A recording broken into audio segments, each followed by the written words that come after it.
Have you ever noticed that Jesus talked about money more than almost any other topic? Not heaven, not hell, not miracles, money. In fact, more than a third of his parables involve finances, possessions, or wealth. Yet most people sitting in church on Sunday have never heard some of the most direct things Jesus said about it. Because what Jesus taught about money doesn't sound like what the world teaches. It doesn't even sound like what many churches teach. Some of it will challenge you, some of it will surprise you, and some of it may completely change the way you think about your finances. Today, we're going to look at 5 things Jesus said about money that most people have either forgotten or never fully understood. And by the end of this video, you may find yourself looking at your wallet very differently. Let's begin. 1. You cannot serve both God and money. Most people treat this verse like a suggestion. Jesus meant it as a warning. In Matthew 6:24, Jesus said, "No one can serve 2 masters. Either you will hate the one and love the other, or you will be devoted to the one and despise the other. You cannot serve both God and money." Notice he didn't say it's difficult to serve both. He said it's impossible. Money is one of the most powerful forces in human life. It demands attention.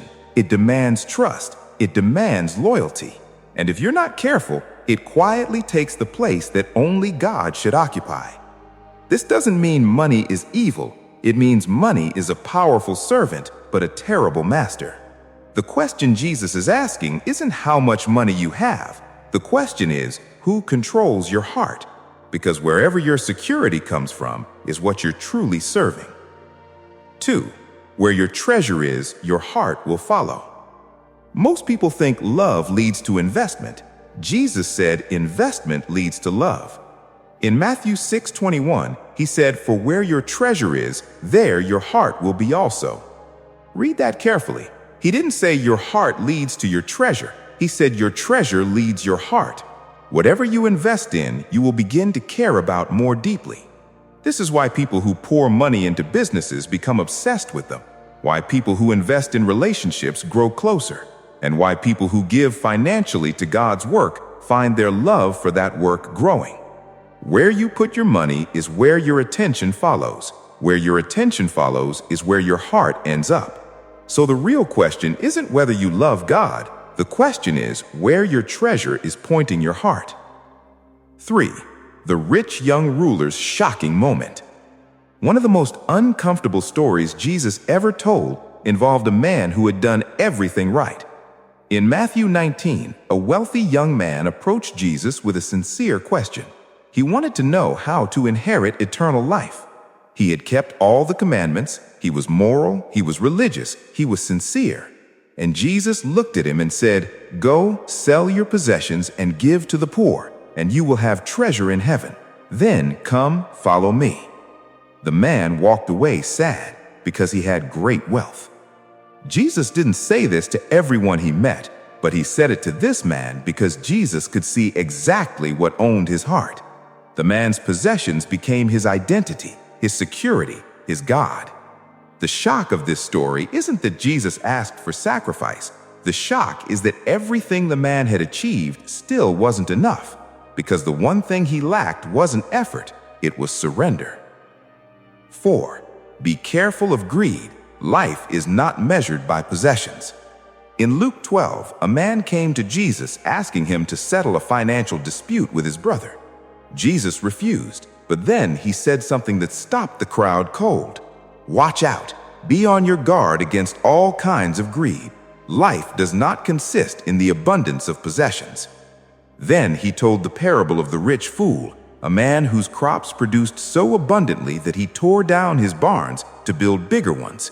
He told himself he had enough stored for many years. He could eat, drink, and be merry.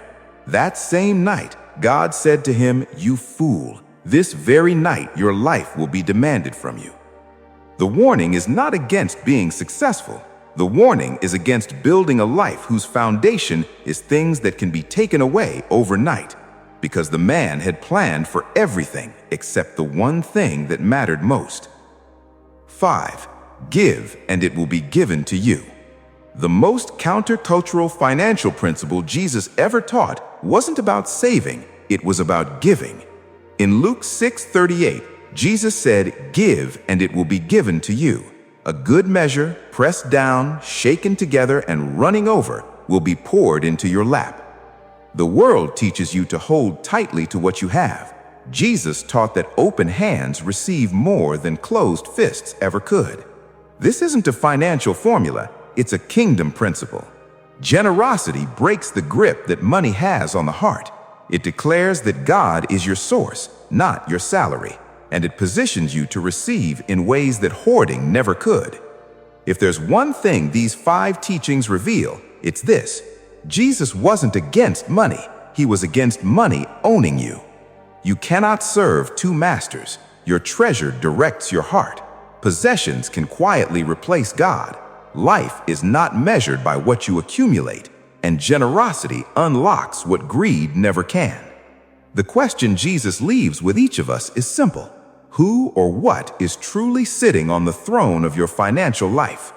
If this message challenged you, make sure to like this video, share it with someone who needs to hear it, and subscribe for more faith-building content every week.